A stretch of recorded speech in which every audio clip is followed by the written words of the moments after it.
Հարգելի գործընկերներ, ես պետք է մի քանի միտք փոխանցեմ։ Առաջինը մի առաջարկ ունեմ, ուզում եմ ասել, որ Հայաստանի Հանրապետությունը ոչ մի անգամ հարուստ մարդ պետք է քաղաքական իշխանություն չունենա։ Եթե ուզում եք հարստության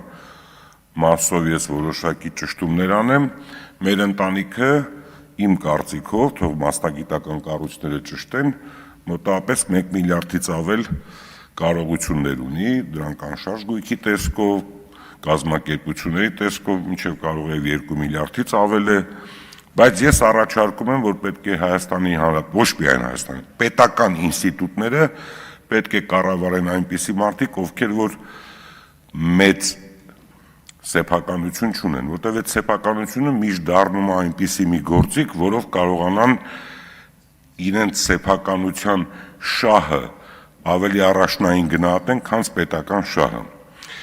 2-3 տարբերակ կա։ Մասնավորը պետք է, որը որ խոշոր է, պետք է իրավունք չունենա իշխանություն ունենալ։ Երկրորդը պետք է պետական մարմինները ուշադիր լինեն, սրիկաները, որոնք որ գալիս են եւ մենք 30 տարի տեսել ենք պետական պաշտոններ են զբաղացրել, կոշիկ էլի չեն ունեցել, հետո դարձել են մեծ սեփականության տեր։ 30 տարի մենք ամեն ինչից տեղյակ ենք։ Հիմա ինչ էր կատարվում, վերցնենք 2007-8 թվականին։ Հրահանգ էին տալիս դատարաններին, զբաղվողները օգնականներ էին, երիտասարդ, նայ մեր դեմքներին ոչինչ չասող։ Բայց այդ օգնականները իրավունք էին ունենում զանգարել ցանկացած դատավորի, ցանկացած իրավական համակարգ պնդելու այս կամ այն մարդու սեփականությունից զրկելու։ Եվ այդ գործընթացը մենք ինքներս տեսել ենք։ Մյուս դեպքում, երբ որ որոշակի կամային տղաներ էին լինում, ասում էին դրանց էլ ձերբակալեք տարեք, արմատուրաներով էին հետները խոսում։ Հիմա պետություն է ձևավորվում, ստեղծվում է, լավ ինչ են ուզում։ Ես վերջերս մեկին հարցնում եմ, ասում եմ, ինչ կա, ինչից ես դժգոհ։ Ասում է, չէ, ամեն ինչ լավ է, ասում եմ, ինչ ես ուզում, ասում է, չգիտեմ։ Ես խնդրում եմ, սիրելի հայաստանցիներ, Հայաստանի Հանրապետությունը բավականին լավ վիճակում է այսօր եւ 1-2 տարվա մեջ առավել մեծ քայլերով է առաջ գնալու, որտեվ թվերը դա են ասում, եթե մասնագետներ կան, թող ուսումնասիրեն։ Միայն ես վերջերս իմացա, որ Հրազդանում տվյալների կենտրոնը արդեն 600 մեգավատ էլեկտրաէներգիա է ուզել, որպեսզի ապահովեն։ 600 մեգավատը դա ատոմակայան գումարած 50%, մեր ատոմակայանը 400 մեգավատ է, և դա 365 օր վճարելու են այդ էլեկտրաէներգիայի համար, պատկերացնում եք մեր էլեկտրաէներգիայի համակարգը, ամբողջ էներգետիկան ինչ կարգի բալանսի է գալու։ Բայց ես այսօր մի ուրիշ խնդիր էլ ունեմ, 21 թվականին ես ելույթ եմ ունեցել, այստեղ մի պատգամավոր կար, որը որ գնացել էր ինչ-որ մի Եվրոպայում սովորել էր, հետերեք է, դարձել էր նախագահականում օգնական, ես մի այսպիսի արտահայտություն եմ արել, բայց ես վերջերս դատարանից հանել եմ, այդ երիտասարդ օգնականը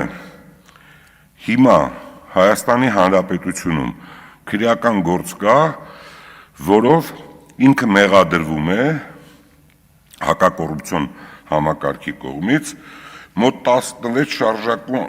շարժական ու անշարժ գույք, որոնցից միայն 11-ի արժեքը կազմում է շուրջ $8 միլիոն, $7 միլիոն ծախսված գումար, 4 թե 5 ընկերություններում բաժնետոմսեր և դեռ ինչքան էլ իրավապահները ուղղակի չեն կարողացել հայտնաբերել։ Բայց դատարանը որոշում է կայացրել, որպեսզի ես կարդամ մի դրվագ, որը 21 թվականին է եղել, և դա Արմեն Գևորգյանի մասին է խոսքը, դուք կյանքում բիզնես արել եք, բիզնես չի արել, բայց մի $100 միլիոն տեր եմ, միայն կենտրոնում 57 սեփականության իրավունք ունի, փաստական տվյալները չեն համապատասխանում իրականությանը, այսպիսի պահանջ է դրված եղել։ Բայց ես հիմա ուզում եմ մի բան ասել, հիմա ով է այդ խնդիրը լուծելու, երբ որ ես ինքս լավ հիշում եմ, որ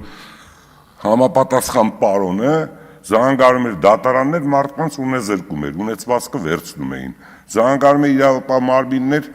ճնշումներ էին գործադրում։ Սրա պատասխանը, թեկուզ անցել է 16-17 տարի, 18 տարի, ով է սրա պատասխանը տալու։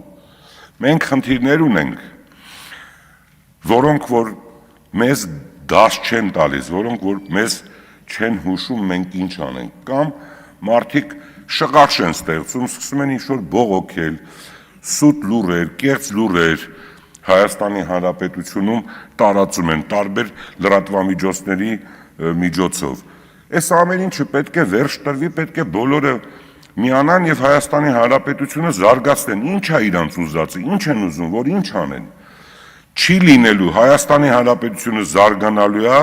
Հայաստանի Հանրապետությունը կառավարելու են քաղաքական գործիչները, որոնք որ չունեն մեծ հնարավորություններ, սովորական մարդիկ, սովորական ժողովրդի մեջից, լավ կրթություն ստացած եւ պետական գործադիր մարմինում եւ պարլամենտում եւ մնացած ինստիտուտներում։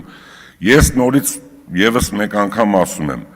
հասարակությունը բավականին գիտակից է, հասարակությունը շատ լավ հասկանում է տարբերությունը, եթե չի հասկանում, նորից թող տարբեր լրատվամիջոցներ այդ ամեն ինչը ներկայացնեն, հանեք բոլոր նյութերը տարիներ, տասնյակ տարիներ առաջ ինչ է կատարվել, ինչ ձևով են մարդկանց հետ վերաբերվել, ինչ ձևով են կեղծել ընտրությունները եւ ինչ ձևով են կառավարել այս երկիրը։ Չհասկացանք, մենք ծնվենք մեր երկրում, ապրենք, մեր ունեցվածքից էլ տանք, ասենք, աջակցենք, որպեսզի մեր ուժային համակարգը ուժեղ լինի, վերջում իմանանք, որ ոչինչ չեն ծախսել, միտեղ, չգիտեմ, կանսերվի բանկայեր, են մյուս տեղը, լավ, հասարակությունը չի տեսնում, կանսերվի բանկեն ինչա, հարգերով բետոնացված նկուղներն ու չգիտեմ ինչ պաշտպանված պաշտպանական դիրքերը։ Խայտառակությունը, լավ։ Ես խնդրում եմ այդ ամեն ինչը ամեն օր, եւ պարոն Ալեքսանյան, ձեզ էլ եմ խնդրում, շատ ավելի շատ տարածեք, հասարակությունը թող այդ տարբերությունը իմանա, եւ ես կարծում եմ